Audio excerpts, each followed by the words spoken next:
Dr Emoto, a Japanese author, researcher, photographer, entrepreneur.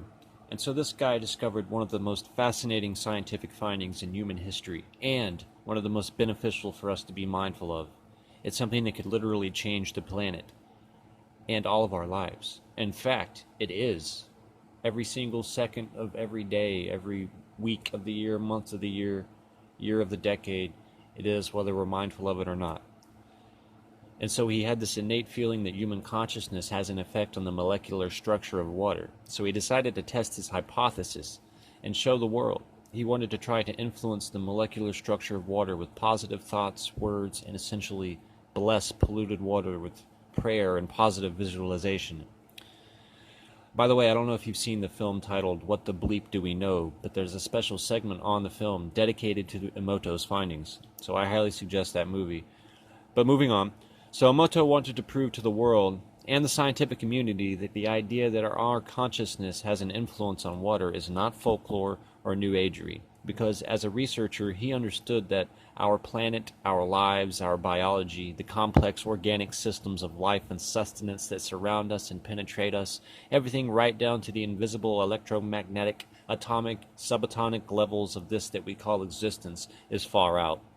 Basically, the scientific inquiry points to reality being configured in such a way that believing anything is impossible or ridiculous is more on the ignorant side than anything else, because science tells us that existence is a complex web of mind-boggling sophistication that's becoming more and more complex and far out as research goes on than we could possibly ever imagine.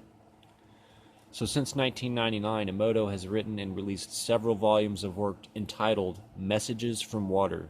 In these publications are photographs of ice crystals and their accompanying experiment. So what Emoto did was tested his hypothesis. He had Buddhist monks bless water that was polluted.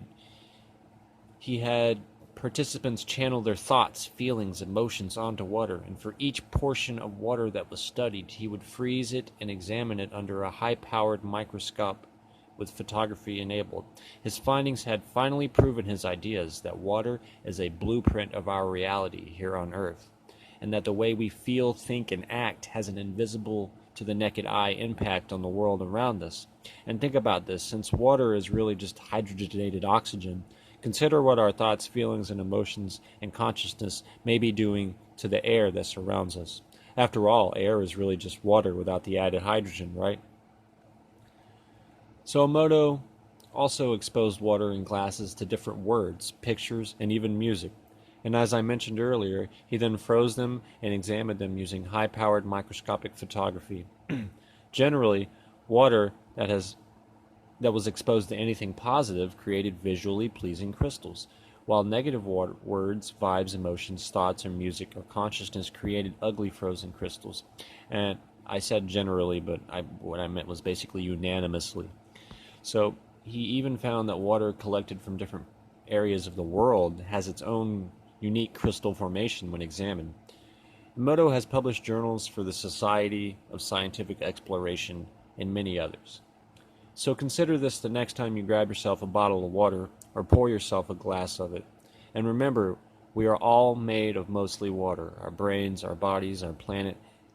The air is filled with it, aka humidity, and so it's been scientifically proven that our thoughts, feelings, emotions, words, and our consciousness is affecting all of us right down to a molecular level.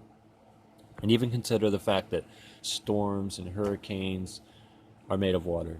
You know, it's just amazing. I wonder what a water crystal would look like from a hurricane. I think that'd be one of the coolest things in the world to see. But anyway, I'm going to link to some other videos at the end of this on Dr. Emoto that you can check out to learn more. And you can even get to see some of his amazing water crystals that his research was able to capture via microscopic photography. So thanks everybody. Please subscribe if you enjoy these videos, comment below, share. Until next time, I'm Scott. Peace out.